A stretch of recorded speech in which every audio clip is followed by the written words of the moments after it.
An ordinance amending Chapter 2300 of the Philadelphia Code entitled Compensation and Benefits to require the provision of coverage of egg freezing in vitro fertilization and related procedures under city health insurance plans.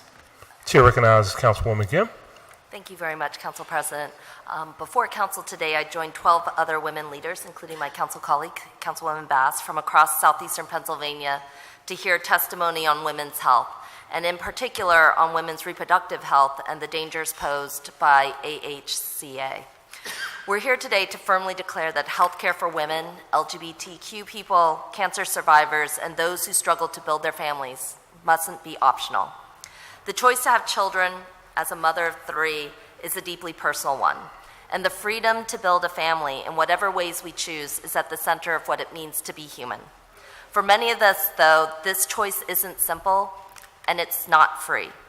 When the city insurance plans covered medically assisted family assistance and pregnancy treatments, 14 of our colleagues across the entire city workforce, 14 of our friends and neighbors had access to procedures and treatments necessary to make that choice, to build their own families and to forge their own paths in life.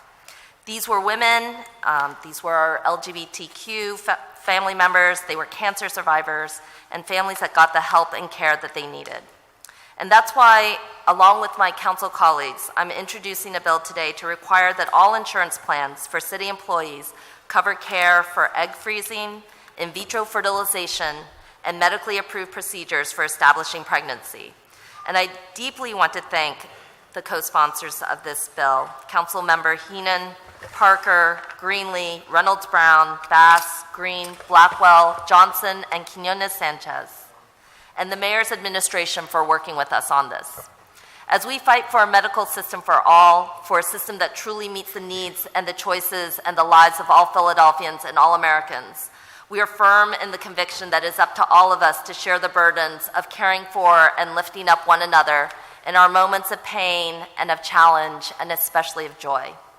And in this moment, I just want to give special recognition to one of our council colleagues, Randy Trent, who has bravely faced a cancer diagnosis and fought to keep open the possibilities of carrying children and starting her own family. We stand with Randy, whose strength is an inspiration to all of us, and we stand with all of our colleagues and friends who deserve this care. I look forward to working with the administration and city employees to implement this critical policy, and thank everybody involved who helped make it possible. Thank you. Thank you, Council.